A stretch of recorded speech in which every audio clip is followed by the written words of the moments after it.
Welcome to the Banker Lamp. Please enjoy the video. You're starting by getting the console visible now. Open Window, Show View, and pick Console. That immediately restores the panel.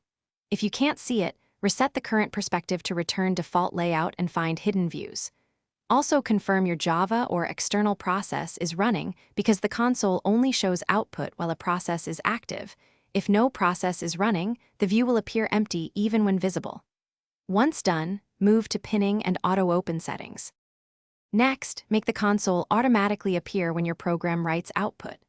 Open Preferences, go to Run/Debug, and enable the option to show console when standard out changes so you don't miss runtime messages.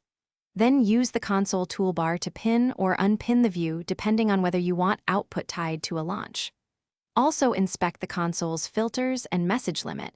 If filters hide output, disable them. These steps ensure the console surfaces reliably during run. To finish, address stubborn issues that prevent the console from returning. Restart Eclipse with a clean flag to wipe cached UI state that often fixes views that refuse to show. If the problem continues, open the error log to look for plugin failures or workspace errors that might block UI components. As a last resort, create a new workspace and import your projects. Workspace corruption can hide views. If it still fails, use the error log message as the key troubleshooting clue.